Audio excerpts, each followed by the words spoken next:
როგორც იცის საზოგადოებამ იყო კონკრეტული სიუჟეტი ტელეკომპანია ტელევიზიის ეთერში გასული. ის იყო ასევე ტელევიზიის მხრიდან განცხადება, რომ ეს არის ანუ არ ვიცი ჩვენ რეალურად ამ ჩანაწერის მოპოვების წყარო კანონიერება და ასე შემდეგ. რამდენადაც მე ვიცი თვითონ თარიღთან დაკავშირებითაც ეჭვის ქვეშ აყენებდა თვითონ ტელევიზია ამ ჩანაწერს ჩანაწერის გაკეთება შესაბამისად აღიძრა რამდენადაც ჩვენ ვიცით საქმე იმისთვის რომ დადგინდეს კანონიერია თუ არ არის კანონიერი ეს ჩანაწერი თუ ვინმეს აინტერესებს და უნდა აინტერესებდეს წესით და რიგით იმიტომ რომ საზოგადოებისთვის საზოგადოების მხრიდან არსებობს ამის კითხვა ჩანაწერთან დაკავშირებით ცხადია უნდა ითანამშრომლოს გამოძიებასთან რა თქმა უნდა მხოლოდ ამ გზით მხოლოდ სამართლებრივი გზით ყოველგვარი თქვათ რაღაც აჟიოტაჟის ატეხვის ნახევარ ჭიქაწყალში ხარიშხლის მოწყობის ასე თქვათ მცდელობის გარეშე საჭიროა კი მესმის აუდიო ჩანაწერს ჩვენ მზად ვიყავით რომ ეს აუდიო ჩანაწერი თავიდან არსებობს კონკრეტული სამართლებრივი რეგულაცია არსებობს კონკრეტული სისხლის სამართლის საქმე კითხვები რომელზედაც აინტერესებთ პასუხი ყველას შესაბამისად მხოლოდ სამართალდამცავ ორგანოებთან თანამშრომლობის გზით შესაძლებელია დადგინდეს ამ საქმეზე სიმართლე და ჭეშმარიტება რაც არის რა თქმა უნდა და თუ არ არის ალბათ უნდა იყოს ყველა დაინტერესებული მხარის სურვილი ეს არის ყველაზე მთავარი. თქვენ როგორც იურისტი ბატონ დავით მიიჩნევთ რომ აუდიო ჩანაწერის ავთენტურობის დადგენის მიზნით მოითხოვონ ის კონვერტი და ის ფლეშკა რომელზეც აწერია სიუჟეტს რომ არის რეკონსტრუქცია ანუ მათ რომ მოითხოვათ აუდიო ჩანაწერი პირველი მზად იყო რომ ეს მათთვის მიეცათ და რადგან არ არსებობს ასეთი კონვერტი მაშინ ან რაში სჭირდება პროკურატურას ან მეორე დღეს სასამართლოსთვის მიმართვა რამდენად სწორია სამართლებრივად რადგან სხვა ბერკეტი არ იყო გამოყენებული აუდიო ჩანაწერის მისაღებად არ არის კარგი, როდესაც ყველა თემიდან ხდება ერთგვარი სპეკულაცია და რაღაც პროვოკაციულ ტონალობაში ამ საკითხის წარმოქმნა. კარგად არის ყველასთვის ცნობილი, რომ გამოძიება მიმდინარეობს ჩანაწერის ავთენტურობის დადგენის მიზნით, შესაბამისად თანამშრომლობა იქნება ეს ტელევიზია თუ სხვა პირი საგამოძიებო ორგანოსთან არის აუცილებელი და მნიშვნელოვანი იმისთვის, რომ საქმეზე დადგინდეს ჭეშმარიტება. აქედან გამომდინარე მე არ ვიცი პროკურატურა რა თქმა უნდა თავის პოზიციას გამოხატავს შესაბამისად პროცესუალური ნაბიჯები გადაიტმება მაგრამ ჩემი აზრით რა თქმა უნდა მხოლოდ სამართალდამცავი ორგანოს და ყველა დანარჩენი ასე ვთქვათ საზოგადოების წევრის აქტიური თანამშრომლობით შესაძლებელია ჩვენთვის საინტერესო კითხვებზე პასუხის გაცემა ამიტომ ეს არის ვალდებულებაც რომელიც კანონმდებლობიდან გამომდინარეობს ყველას მხრიდან ითანამშრომლოს საგამოძიებო ორგანოები. აი რა საჭიროა ტელევიზიაში შემოსვლა, როდესაც ჩვენ ვამბობთ რომ მოგცემთ აუდიო ჩანაწერს. ამაში ლოგიკას თქვენ ხედავთ? ჯერ ერთი ვინ ამბობს ტელევიზიაში შესვლასთან დაკავშირებით კიდე ერთხელ გეუბნებით არ შეიძლება ყველაფერი იყოს სპეკულაციების და პროვოკაციების საგანი. საზოგადოებისთვის არის კარგად ცნობილი რომ საგამოძიებო მოქმედებები ტარდება მხოლოდ კანონით გათვალისწინებული წესით და იქ არანაირი შეჭრაზე, შევარდნაზე, მით უმეტეს რაღაცა მცდარ და ტყუილ სიცრუით გაჯერებული ინფორმაციით საზოგადოების კვებაზე არ უნდა იყოს საუბარი, ეს არავის ინტერესში არ უნდა შედიოდეს, სამწუხაროდ ჩვენ ხედავთ რაღაც მსგავს ნიშნებს, ამიტომაც ჩემთვის ახლა პირადად წარმოუდგენელიც არის რაღაცა ნივთის ამოღებაზე ვინმე სადმე შეიჭრას, აქ არ იქნება რა თქმა უნდა შეჭრაზე ან რაიმე მსგავს საკითხზე საუბარი, ვერც კი წარმოგვიდგენია ესეთი რაღაც აქ არის საუბარი თანამშრომლობაზე საგამოძიებო ორგანოებსა და ყველა დანარჩენ პირ შორის, მათ შორის ტელევიზიებს შორის, სწორედ ამ ტელევიზიის ეთერში გავიდა ეს სიუჟეტი და პირველ რიგში ეს ტელევიზია უნდა იყოს დაინტერესებული იმით, რამდენად აუთენტურ მასალას ეყრდნობა, როდესაც საზოგადოებას ამცნობს რაღაც გარკვეულ ინფორმაციას, ჩემის აზრით სრულ ინფორმაციას, მაგრამ იმისთვის რომ ეს საკითხი იქნეს დადასტურებული და საზოგადოებისთვის ცნობილი, ამისთვის ტარდება გამოძიება. ასე ხდება ნებისმიერ თავისუფალ და დემოკრატიულ ქვეყანაში, ამიტომ მხოლოდ თანამშრომლობით საგამოძიებო ორგანოებთან შესაძლებელია საქმეზე ჭეშმარიტების დადგენა. ამბობდა მარიამ რუსუდანი ამბობდა რომ არ აქვს ხელმძღვანელობას პრობლემა რომ სწორედ ეს მასალები გადასცეს, მაგრამ თუ კი წყაროზე გასვლა უნდა პროკურატურას ტელევიზიის გავლით, ამას კრძალავს მედიის მიმართულებით რეგულაციები. საინტერესო იცით რა არის, რომ ფიცი მწამს და ბოლო მაკვირვებს მდგომარეობაში ვართ სამწუხაროდ, თუ ვინმე სურს კიდევ ერთხელ ვამბობ, თანამშრომლობა გამოძიებასთან არსებობს ამისთვის ძალიან ნუყიერი ნიადაგი, შესაბამისი სივრცე და მან უნდა ითანამშრომლოს. იქ რაღაც კონკრეტულ საკითხებზე, იმაზე ფლეშკაზე, ეგრეთ წოდებულ თუ რაღაც სხვა კონვერტზე, ჩვენ ხო ეხლა არ ვსაუბრობთ, ჩვენ ვსაუბრობთ თანამშრომლობაზე გამოძიებასთან და თანამშრომლობის ასე ვთქვათ ეტაპზე გამოიკვეთება და მისაღები იქნება ორივე მხარისათვის ის ფორმები, რა ფორმითაც ხდება ინფორმაციის გადაცემა. ანუ აქ ნუ ვისაუბრებთ ჩვენ, ნუ გავალთ ასე ვთქვათ იმ სივრციდან, რომელსაც მხოლოდ და მხოლოდ სამართლებრივი საკითხები ქვია, რადგანაც ყველაფერი დანარჩენი არის პროვოკაცია და ინსინუაცია ამ სივრცეზე. შარლ მიშელის წარმომადგენელი. ნუ შევცვლით თემას, მე გადავიდეთ რა მიშელზე, მე ამ თემაზე მინდა ვკითხო. მაინტერესებს ხომ არ აქვს ქართული ოცნების ხელისუფლებას ორმაგი სტანდარტი ფარული ჩანაწერების საკითხზე, როდესაც ქართული ოცნების ხელისუფლების პირობებში არაერთი სავარაუდო არაკანონიერად ჩაწერილი და შემდეგ გავრცელებული ჩანაწერები ვიხილეთ, რომლის კანონიერებაზეც არ დაწყებულა გამოძიება, მათ შორის იყო ისეთი შინაარსის საუბრები, რადგან საჯარო ინტერესი არ შეიძლება ყოფილიყო. არა, ქართულ ოცნებას არ აქვს ორმაგი სტანდარტი, ქართულ ოცნებას აქვს მხოლოდ ერთი სტანდარტი.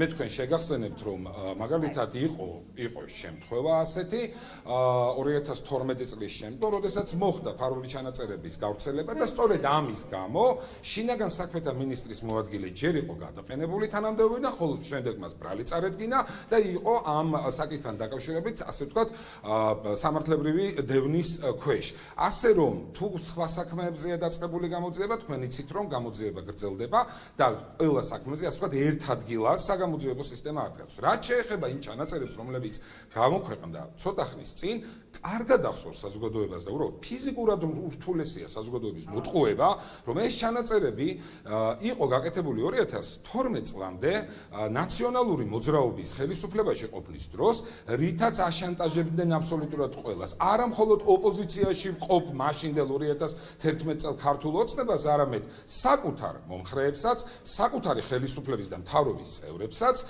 ეს იყო მათი ხელწერა და ეს სიბინძურე 2012 წლის დავასრულებ თუ შეიძლება. პარლამენტო არჩევნების წინ გამოქვეყნებული, აი მაგალითად ერთ-ერთი მაგალითი სალომე სამადაშვილის, აი სავარაუდოდ სამზარეულოში ჭორაობა იყო ჩაწერილი და გამოქვეყნებული. ხო, ჩვენ ნახეთ იგივე თქვა ალასანიას და მისი მეუღლის საუბარი რძალზე, სადრარულოზე და აი ასეთი ტიპის თუ გარდა იმისა, რომ იყო თქვა პოლიტიკოსების საუბრებიც. ამაზე გეკითხებით, ამ ჩანაწერების კანონიერებაზე, რატომ არ ინტერესდება თქო პროკურატურა?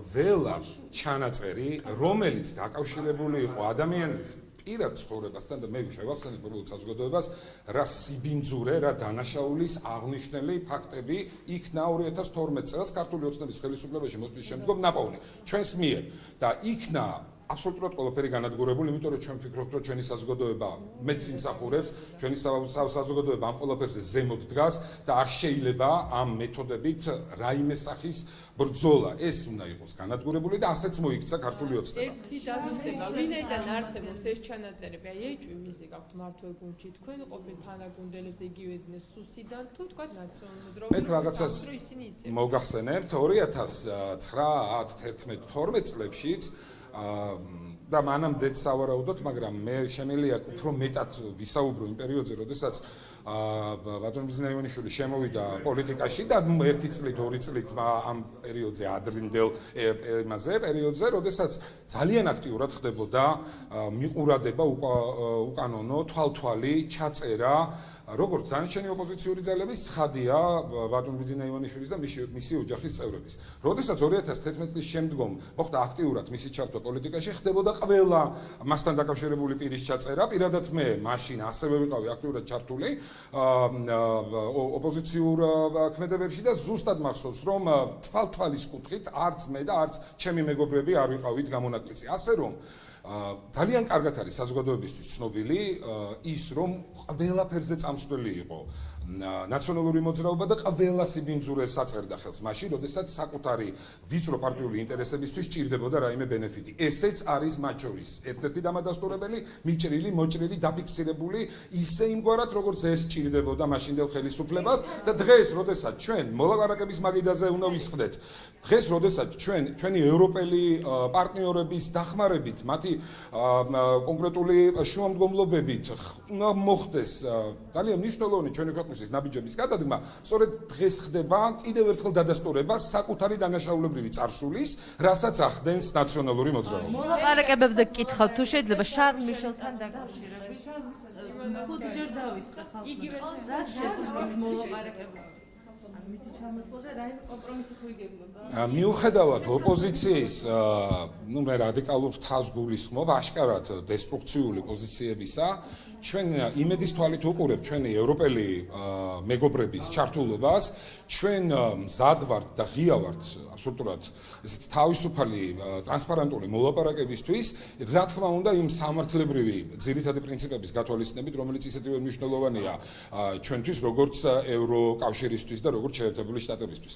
ჩვენთვის თავარია მოხდეს იმ სიფრთხის ადვილად ათვისება და გამოყენება, რომელიც შარლ მიშელის ჩამოძანების შემდგომ შეიქმნა და ოპოზიცია, დესტრუქციული ნაწილი ოპოზიციის და ასე ვთქვათ, იმ რჩევებს მიხვეს, რომელიც მას ესმის ჩვენი ევროპელი კოლეგებისგან, შეწყვიტოს დემოკრატიის გრევა, შებრძანდეს პარლამენტში და იქ განვახორციელოთ პოლიტიკა, რასაც ქვია რეალურად პოლიტიკის კეთება. ბატონო? შეთანხმება რომ იქნება, გაქვთ მოლოდინი, თუმცა ოპოზიციის მხრიდან ნახეთ, ჩვენ ვართ ოპტიმისტები, ჩვენ ვაზროვნებთ სახელმწიფოებრივად და ჩვენთვის მნიშვნელოვანია ჩვენი სახელმწიფოს ევროპული მომავალი. რა თქმა უნდა, ეს არის ამოსავალი და უძირითადესი პრინციპი საგარეო ქართული ოცნების საგარეო პოლიტიკის. შესაბამისად, ის ფაქტი, რომ ევროკავშირი არის ესე დონეზე დაინტერესებული საქართველოში მიმდინარე პროცესებით, ხას უსმევს იმას, რომ რეალურად ეს ურთიერთობა არის ძალიან მაღალ ნიშნულზე. ჩვენთვის მნიშვნელოვანია მოლაპარაკების მაგიდასთან იქნეს კონკრეტული შედეგი მიღწეული, თუმცა დესტრუქციული ოპოზიციის, ასე ვთქვათ, იმ მსჯელობის პარამეტრებით, რომელსაც ისინი წარმოგვიდგენენ დღეს, ცხადია ეს იქნება რთული. ჩვენ ვართ ძალიან იმედით, მიუხედავად ამ ყველაფრისა, გამსჭვალულები და ველოდებით იმას, რომ პოზიტიური შეთანხმებით, პოზიტიური გადაწყვეტილებით მოვა ოპოზიცია მოლაპარაკების მაგიდასთან და ისე გაგრძელდება, რა თქმა უნდა, ოპოზიცია. იგივე თემასთან დაკავშირებით მინდა ერთი ჩვენი ინფორმაცია 2023 წლის იგივე ეხლავე მოგახსენებთ, ყველას გაგცემთ პასუხს. კი ბატონო, ვისაუბროთ რიგარეში არჩევნებზე, რა თქმა უნდა, ჩვენ არაერთგზის განვაცხადეთ და აქ გავუსვით ძალიან კაფიო წითელი ხაზი. სწორედ იმიტომ, რომ ყოფილიყო ჩვენი საზოგადოებისთვის კიდევ უფრო მეტად გასაგები და ტრანსპარენტული ეს საკითხი, შეიქმნა პარლამენტში შესაბამისი კომისია, რომელიც იკვლევს 2020 წლის საპარლამენტო არჩევნებთან დაკავშირებულ საკითხებს. რა თქმა უნდა, ძალაშია ის პირობა, რა პირობაც ქართული ოცნების მხრიდან იყო გაცემული, რომ თუკი კომისია დაადგენს ცდომილებას 1%-მდე ქართული ოცნება დათანხმდება რიგარეში არჩევნებში. დანარჩენი ნებისმყველა აბსოლუტურად პოსტულატი, რომელიც ოპოზიციას ხელში ეკავა, ჩამოეშალათ მათ. არ არსებობს არც ერთი ლოგიკა და არც ერთი არგუმენტი იმის დასადასტურებლად, რომ რეალურად განმეორებითი არჩევნები არის რაღაც გარკვეული სამართლებრივი მოცემულობა. ეს ასე არ არის. არჩევნები ჩატარდა ლეგიტიმურობის მაღალი ხარისხით, სწორედ ეს დაადასტურა სულ ახლა ხანს გამოქვეყნებულმა ოდერის დასკვნამ ამ საკითხთან დაკავშირებით, ასე რომ ჩვენ შეგვიძლია ვისაუბროთ ნებისმიერ საკითხებზე ის, რაც არის ამ სამართლებრივი წითელი ხაზების შიგნით. ჩვენი ინფორმაციით 2023 წელს ქართული ოცნება მზად არის არჩევნების ჩასატარებლად. განიხილება თუ არა ეს საკითხი, იმიტომ რომ არსებობს ინფორმაცია ამ თემასთან დაკავშირებით. და უმრავლესობის ხდომაზე წინ შევეთვალეთ და სწორედ ამ წინადადებით მიდიხარ თუ არა? მე გაგეცით ფაქტიურად ამაზე პასუხი. 2023 შემდეგი კითხვა.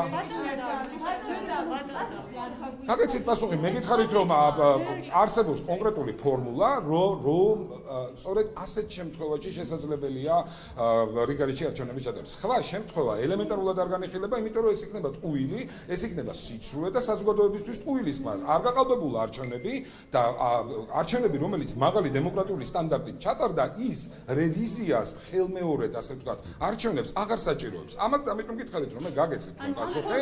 შესაბამისად, დამერწმუნეთ თქვენ ინფორმაცია, მე ვერ გეტყვით, რასთან დაყრდნობით ამოწამე. შემდეგი კითხვა.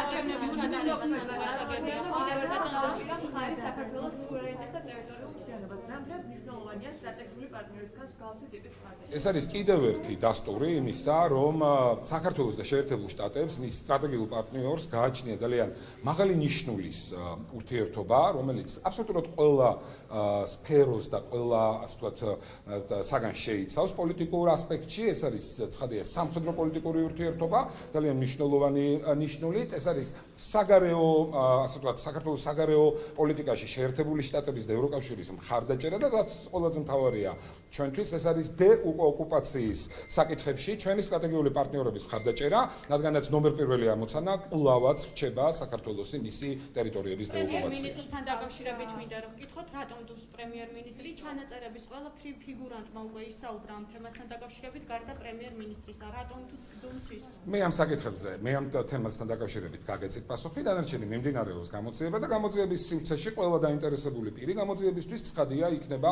ამ გამოძიების ინტერესის ქვეშ მოქცეული და დანარჩენი არის როგორც უკვე მოგახსენეთ საზოგადოების ინტერესიდან გამომდინარე ისედაც არის საქმე პროკურატურაში აღძრული და ყველაფერი ამ შემთხვევაში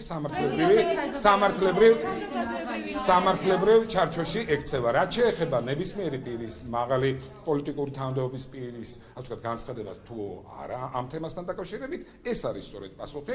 თემა არის ისეთი, სადაც აშკარად საზოგადოებაზე ხდება ფსიქოლოგიური ტერორი, ტყუილებით ადამიანების ტვინების გამორეცხვა, ეს არის სწორედ მიზანი სამწუხაროდ დღეს ძალიან მნიშვნელოვან დროს, როცა მოლაპარაკების მაგიდასთან უნდა ვისწრებთ, კიდევ ერთხელ ვიმეორებ, ნაციონალური მოძრაობის, ამიტომაც ამ ინტერესიდან გამომდინარე, რომელიც გამოიწვია მსგავსმა საკითხმა, არის საქმე და პროკურატურაში აღძრული.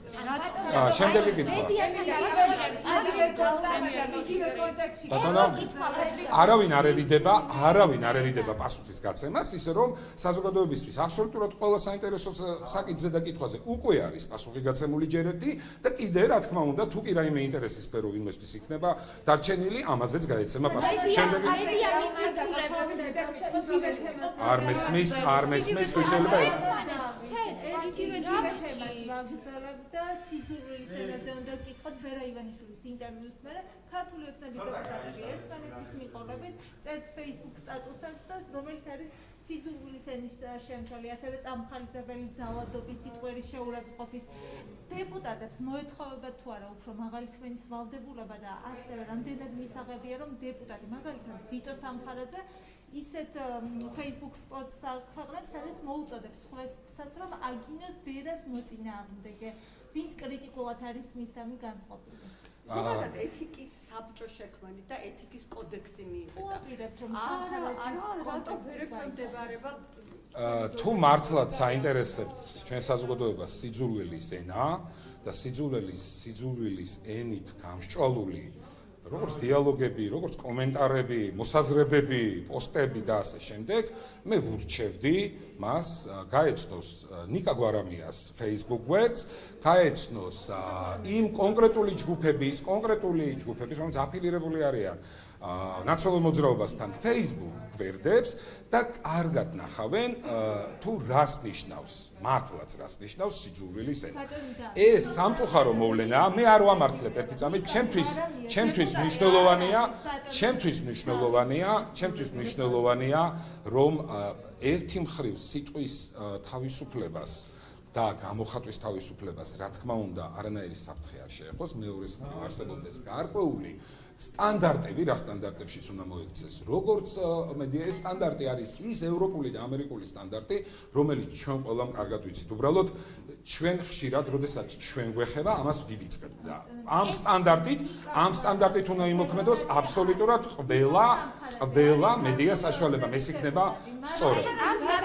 თუ ვინმეს ეთიკის საბჭო, დეპუტატთა ეთიკის საბჭო უნდა შეისწავლოს თუ არა.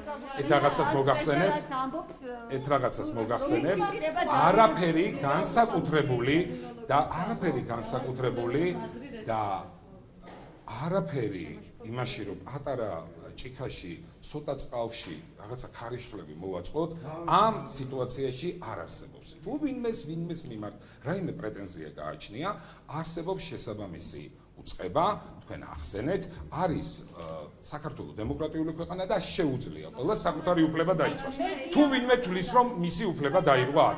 სხვა შემთხვევაში ერთ რაღაცას გეტყვი და სრული გულწრფელობით გეუბნებით ამას, რომ თუ კი ადამიანს შეურაცხყოფას აყენებენ და თუ კი ადამიანს აგინებენ დედას, მისგან რეაქცია არის ძალიან ბუნებრივი. დამერწმუნეთ ნებისმიერ თქვენს ახლობელს, თქვენს მეგობარს, თქვენი ოჯახის წევრს, ყველას საზოგადოება, აი გაბრძანეთ ახლავე ქუჩაში და კითხეთ ჩვენი საზოგადოების წევრებს, რა რეაქცია ექნება ადამიანს, როდესაც მას აგინებენ დედას. დანარჩენი თქვენ თვითონ მოისმენთ პასუხი. ერთი კითხვა ვერ დიახ, გისმენთ. თქვენ ბატონ დავით ძალიან არ მესმის, კითხვას მისმენთ. დიახ.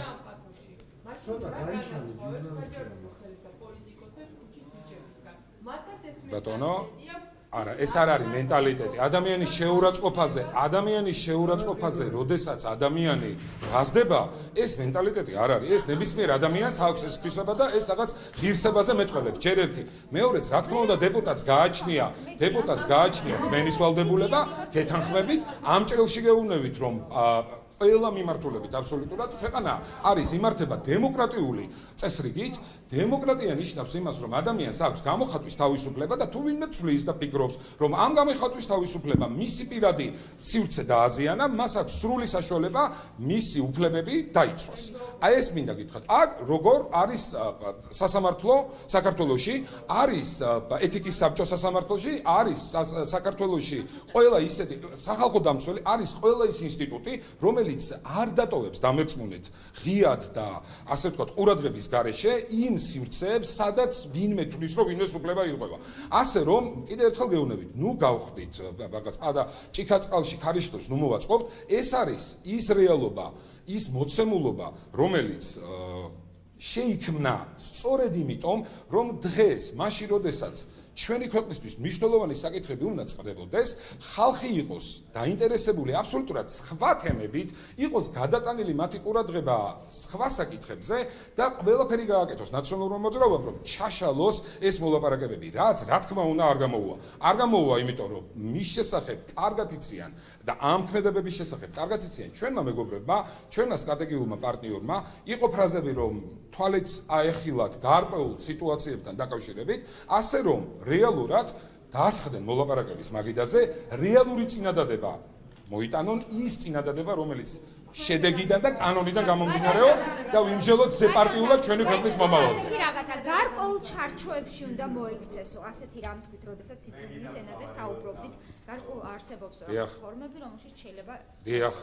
ხომ არ არის მაუწყებლობის შესახებ ეს ფორმა ის მე გითხარისთან მე დავაკონკრეტე უბრალოდ არ ღირს ამ თემაზე სპეკულირება, არა გეტყვით, არ ღირს ამ თემაზე სპეკულირება, იმიტომ რომ მე განმარტე, რომ არსებობს ევროპული და ამერიკული სტანდარტი, მე არც ერთი კანონი არ მივიტითებია და არ მithქვამს, რომ კონკრეტულად ამ კანონში წერია ეს სტანდარტი მეთქი. არსებობს კონკრეტული სტანდარტი, რომელსაც ჩვენ უნდა დავესესხოთ აუცილებლად და შევქმნათ ისეთი სივრცე, სადაც ყველა უფლება, კონსტიტუციური უფლება ადამიანის იქნება დაცული. რა თქმა უნდა, სიტყვის და გამოხატვის უფლების დაცვის პირველ რიგში დაცვით. დიახ, აი მაუწყებლობის შესახებ კანონპროექტი, რომელიც 2019 წელს დაიწყო ამაზე მუშაობა, რომელიც თვითრეგულირებას იყო შინაარსი, ასე ვთქვათ, ერთგვარი, რამდენიმე დღის წინ, მაგალითად, იმედის ეთერიდან მოგიწოდეს თქვენ ქართულ ოცნებას, რომ ეს კანონპროექტი გადმოიღეთ თაროდან და რადგან ტელეეთერებიდან ისმის სიძულვილის ენა, უხამსი წინადადებების შინაარსი სიუჟეტებში, ანუ ცუდი, არასასურველი ქართული ოცნებისთვის, ასეთ შემთხვევაში დაიწყეთ ამაზე მუშაობა, რადგან შეგეძლოთ შინაარსის რეგულირება. საკმაოდ მწვავე პროტესტი მოყვა მაშინ მესამე სექტორის მხრიდან. აი ამ კანონპროექტს ხომ არ აპირებთ, რომ გაითვალისწინოთ თქვენ თანამოაზრეები? არ ხდება ამ საკითხთან დაკავშირებით არანაირი კანონპროექტის განხილვა, ისე რომ კიდევ ერთხელ გეუბნებით, სპეკულაცია ამ თემაზე საუბარი, რეალურად დღეს ამ ეტაპზე რა თქმა უნდა არანაირი განხილვა არანაირი.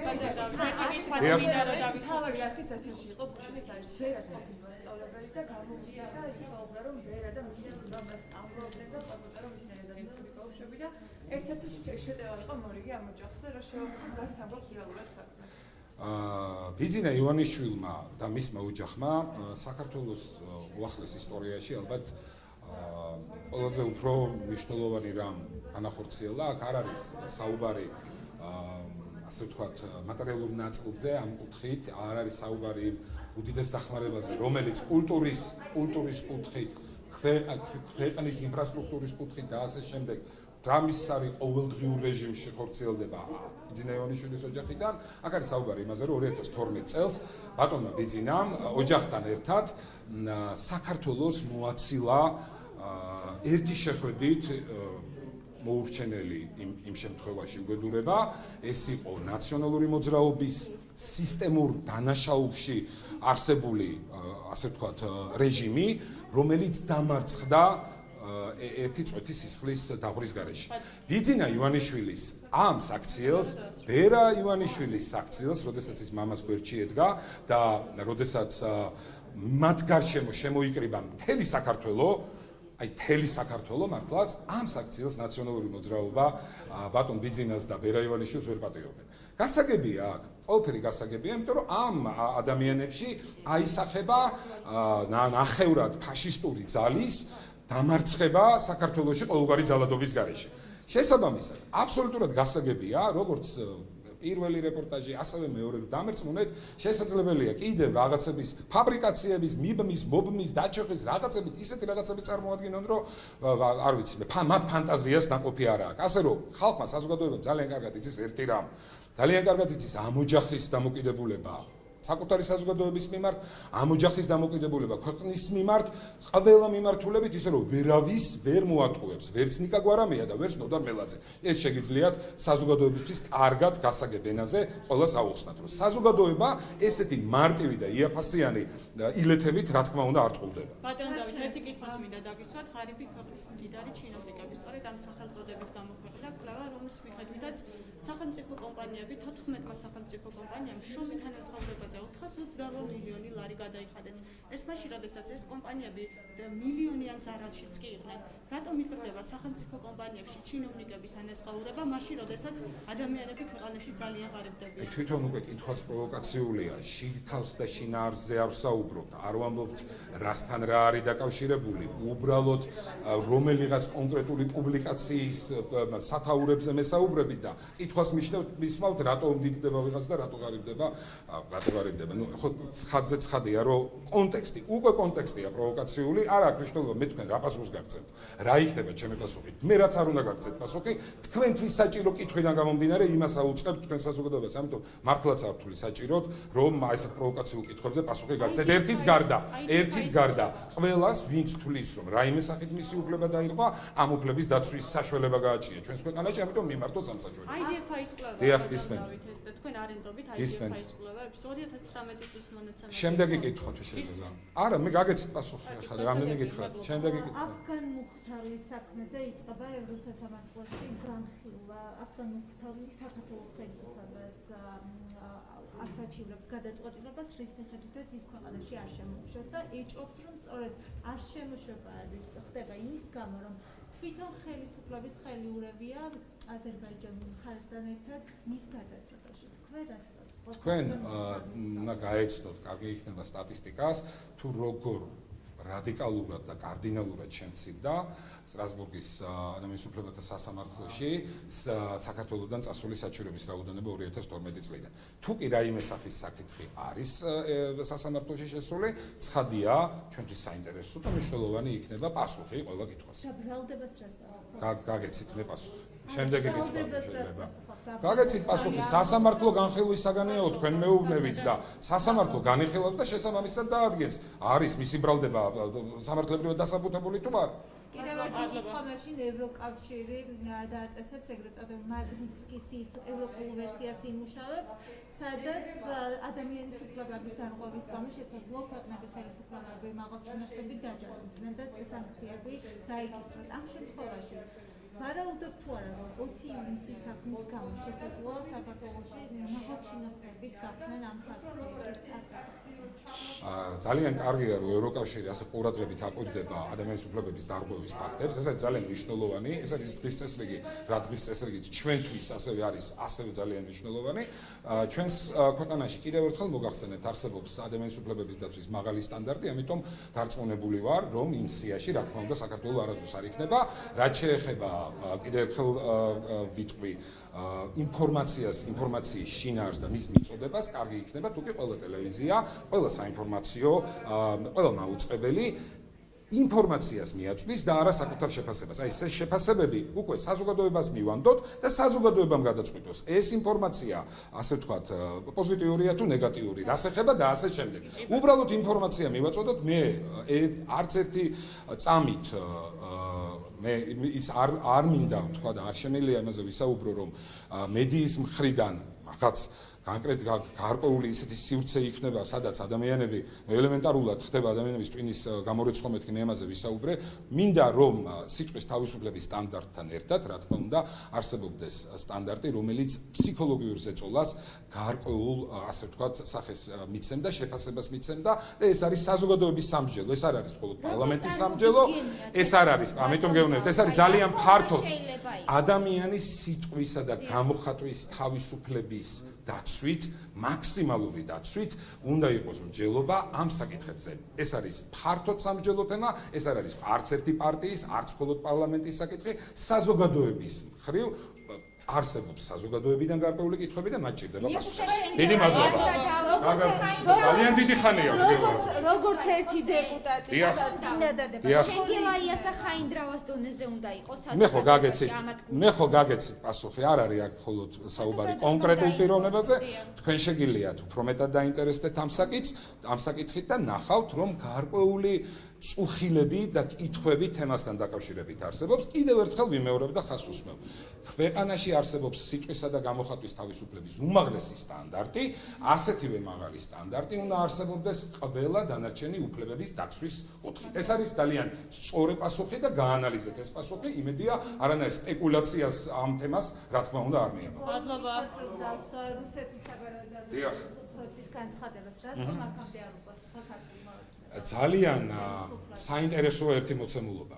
როდესაც მაშინ, როცა ნაციონალურ მოძრაობაში ჭირდება გარკვეული საგარეო დახმარება, ნეგატიური კონტექსტი. ეს ახლა ცხადზე ცხადია, რომ შენი ოკუპანტი ქვეყნის კონკრეტული ჩინოვნიკი, როდესაც რაღაცა კარგს ამბობს, შენზე ცუდს ნიშნავს, აღიქვება, როცა ცუდს ამბობს, ეს ძალიან მარტივი მოცემულობა, ვერავინ, ასე ვთქვათ, ვერ დაუპირისპირა ჯერჯერობით 21 საუკუნეა ამ პოლიტიკურ თაღლითობას რაიმე საპირწონე, მაგრამ ამის საპირწონე არის სიმართლე. ეხლა ჩვენი ოკუპანტი ქვეყნის ვინმე ჩინოვნიკი რამე თემას თუ შეეხება და როგორ აისახება მე ის ჩვენ საზოგადოებაზე, ვის წისქვილზე ასხავს, რომელი პოლიტიკური ძალის წისქვილზე ასხავს წყალს, აი იმას უნდა დაუკვირდეთ და მარტივად გაგეცემათ პასუხი. პრორუსული პარტია და პოლიტიკური მოძრაობა, რომელია საქართველოში, იქნებ ნაციონალური მოძრაობა. აბა, კარგად დაუკვირდეთ ამ თემას. დიდი მადლობა.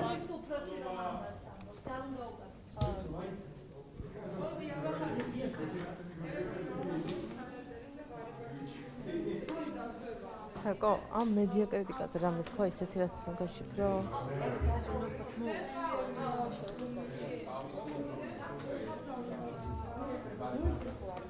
კი, 23 წუთიანი.